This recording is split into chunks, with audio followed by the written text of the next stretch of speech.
মধুমিতা বড়ুয়া প্রখ্যাত অধ্যাপিকা, আসাম কৃষি বিশ্ববিদ্যালয়। তিনি প্রথম গবেষণা করেছিলেন আমাদের একটা সুপরিচিত, একটা সুস্বাদু খাবার পান্তা ভাত নিয়ে। আজকে আমাদের আলোচনা ঠিক সেই পান্তা ভাত নিয়ে। হঠাৎ পান্তা ভাতের প্রসঙ্গ কেন? আসলে আমরা যে খাবারগুলো খাই তার মধ্যে পান্তা ভাত যে কত বড় গুরুত্বপূর্ণ এবং কত বড় সুস্বাদু খাবার আমরা হয়তো খাই, কিন্তু এর যে বৈজ্ঞানিক ব্যাখ্যা, যে সায়েন্টিফিক ক্লারিফিকেশন, এটা হয়তো জানি না। নমস্কার। আজ যে বিষয়টা নিয়ে আমি বলবো সেটা হচ্ছে প্রেগনেন্সিতে পান্তা ভাত খান। বিষয়টা একটু উদ্ভট লাগলেও বিষয়টা বাস্তবিক এবং বিষয়টা পুরোপুরি সত্য। আমরা যদি একটু ব্যাখ্যা করে বুঝি যে পান্তা ভাত এবং সাধারণ ভাত এই দুটোর মধ্যে পার্থক্য কি, দেখা গেছে 100 গ্রাম পান্তা ভাত এবং 100 গ্রাম নর্মাল ভাত, তার মধ্যে বিস্তর পার্থক্য রয়েছে। শুধু পার্থক্য এই নয়, পার্থক্য রয়েছে তার নিউট্রিয়েন্টে, পার্থক্য রয়েছে তার আয়রনে, পার্থক্য রয়েছে তার ক্যালসিয়ামে। কিরকম পার্থক্য? একটা কথা প্রথমেই বলে নেওয়া দরকার যে সাধারণ ভাতের মধ্যে থাকে ফাইটিক অ্যাসিড। এই ফাইটিক অ্যাসিড যেটাকে আমাদের দেহ, আমাদের ফিজিক্যাল বডি এই ফাইটিক অ্যাসিডটা ভাঙতে পারে না।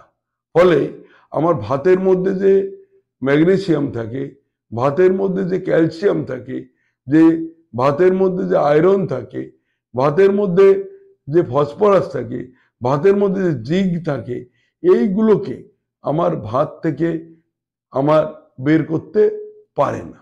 অর্থাৎ যে আমরা সাধারণ ভাতে যে ফাইটিক অ্যাসিড থাকে, এই অ্যাসিড থাকার জন্য ভাত থেকে এই মিনারেলগুলো রিলিজ হয় না। কিন্তু পান্তা ভাতের ক্ষেত্রে যেটা হয়, সেখানে ফার্মেন্টেশন হয়, অর্থাৎ বাংলা বলতে গেলে গাজন হয়। গাজন হলে এই পান্তা ভাত ফাইটিক অ্যাসিডটাকে দুর্বল করে দেয়। ফাইটিক অ্যাসিড দুর্বল করলে এই আমার ম্যাগনেসিয়াম, আমার ফসফরাস, আমার জিঙ্ক, আমার ক্যালসিয়াম, আমার আয়রন তাহলে অতি সহজে এই পান্তা ভাত থেকে রিলিজ হয়। ফলে আমাদের বডি সেটা শোষণও করতে পারে। তাহলে ফাইটিক অ্যাসিডের মূল ফ্যাক্টর, যেটা সাধারণ ভাতে থাকে বলে মিনারেলগুলো রিলিজ হতে পারে না। পান্তা ভাতে ফার্মেন্টেশনের ফলে ফাইটিক অ্যাসিডটা দুর্বল হয়ে যায়, ফলে পান্তা ভাত থেকে এই মিনারেলগুলো অতি সহজে রিলিজ হয় এবং আমাদের দেহে শোষিত হয়।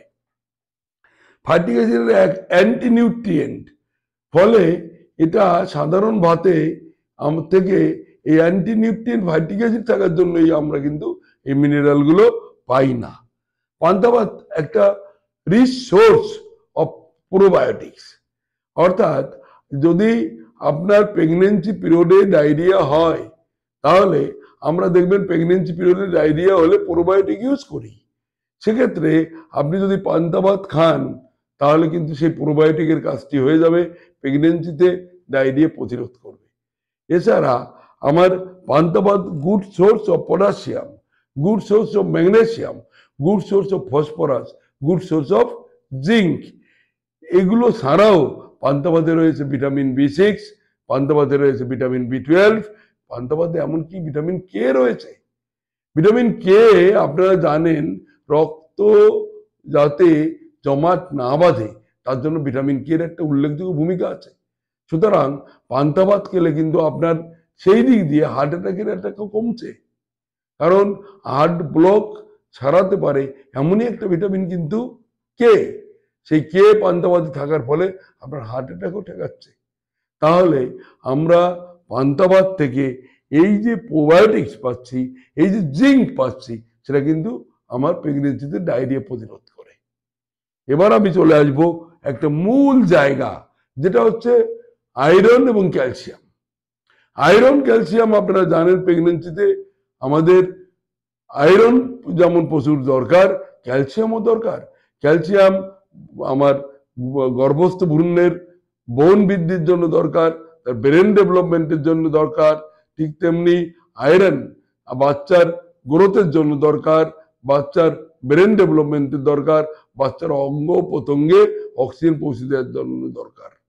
একটু ব্যাখ্যা করে বলি, 100 গ্রাম ভাতে যে পরিমাণ আয়রন থাকে তার পরিমাণ হচ্ছে 3.5 মিলিগ্রাম। আবার 100 গ্রাম ভাতে যে পরিমাণ পান্তা ভাতে যে পরিমাণ আয়রন থাকে তার পরিমাণ হচ্ছে 73.9 মিলিগ্রাম। অর্থাৎ 21 গুণ আয়রন আমার পান্তা ভাতে আছে। 100 গ্রাম ভাত থেকে 100 গ্রাম পান্তা ভাতে আয়রনের পরিমাণ 21 গুণ বেশি আছে, যেটা 3.5 থাকে সাধারণ ভাত 100 গ্রাম ভাতে, আবার 100 গ্রাম পান্তা ভাতে সেটা থাকে 73.9 মিলিগ্রাম। ফলে 21 গুণ আয়রন কিন্তু পান্তা ভাতে বেশি থাকে। এটা বেশি থাকছে ফার্মেন্টেশনের জন্য, এটা থাকছে ফাইটিক অ্যাসিড দুর্বল হয়ে যাচ্ছে, ফলে ভাত থেকে মিনারেল গুলো বেরোচ্ছে, যার জন্য পান্তা ভাতে আয়রনের পরিমাণ 21 গুণ। ঠিক তেমনি ক্যালসিয়াম 100 গ্রাম ভাতে থাকে হচ্ছে 21 মিলিগ্রাম। ঠিক তেমনি 100 গ্রাম পান্তা ভাতে ক্যালসিয়াম থাকে 850 মিলিগ্রাম। অর্থাৎ দেখুন প্রায় 40 গুণেরও বেশি এত পরিমাণ ক্যালসিয়াম পান্তা ভাতে বেশি থাকছে। ফলে পান্তা ভাত খেলে আয়রন এবং ক্যালসিয়ামের প্রেগনেন্সির যেটা এসেন্সিয়াল এলিমেন্টস, যেটা প্রেগনেন্সিতে দরকার, সেটা কিন্তু বেশি পরিমাণে পাচ্ছি। 100 গ্রাম ভাত থেকে 40 গুণ বেশি ক্যালসিয়াম পাচ্ছি 100 গ্রাম পান্তা ভাতে। ওই জন্য প্রেগনেন্সিতে কিন্তু পান্তা ভাত খাওয়া দরকার। পান্তা ভাত খেলে আমার কিন্তু আয়রনের ঘাটতি যেমন পূরণ হবে, ক্যালসিয়ামের ঘাটতিটাও পূরণ হবে। গরিব মানুষদের সুষম খাদ্য পান্তা ভাত। এবার চলে আসবো পান্তা ভাতের আরো কিছু গুরুত্বপূর্ণ কিছু রোল রয়েছে। যেমন পান্তা ভাতে রয়েছে ফ্লাভিনয়েডস কি করে? ক্যান্সার প্রতিরোধ করে। পান্তা ভাতে আর কি রয়েছে? রয়েছে বিটা সিস্টোস্টেরল, পান্তা ভাতে রয়েছে ক্যাম্পিএস্টেরল। এগুলো কি করে? এই বিটা সিস্টোস্টেরল বা ক্যাম্পিএস্টেরল এই দুটোই কিন্তু আমার বডির প্রদাহটাকে কমায়, বডির ইনফ্লামেশনটা কমায়, ফলে বডি থেকে ইনফেকশন হওয়ার চান্সটা অনেকটা কমে যায়। তাহলে আপনারা দেখলেন যে পান্তা ভাতে যদি প্রেগনেন্সিতে খাওয়া যায় কত দিক দিয়ে আমরা উপকৃত হতে পারি। এবার একটা প্রশ্ন শুধু থেকে যায়, পান্তা ভাতটা কি করে তৈরি হবে? সবাই জানে গ্রাম বাংলা শহর থেকে শুরু করে পশ্চিমবঙ্গ, বাংলাদেশ, আসাম, মালয়েশিয়া, বিভিন্ন বিদেশেও এই পান্তা ভাতের প্রচলন রয়েছে। পান্তা ভাত এইসব জায়গায় খুব সুস্বাদু খাদ্য হিসাবে খাওয়া হয়। শুধু আপনাকে মনে রাখতে হবে মাত্র 3টি জিনিস।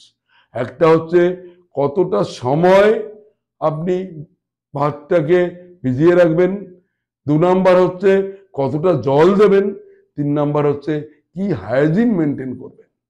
প্রথমে বলি কতটা সময় ভাতকে জলে ভিজিয়ে রাখতে হবে। আমরা বলি 9 ঘন্টার উপরে যদি জলে ভিজিয়ে রাখা হয় তাহলে সেই পান্তা ভাতটা ইনফেকশন হয়, অর্থাৎ টক হতে শুরু করে।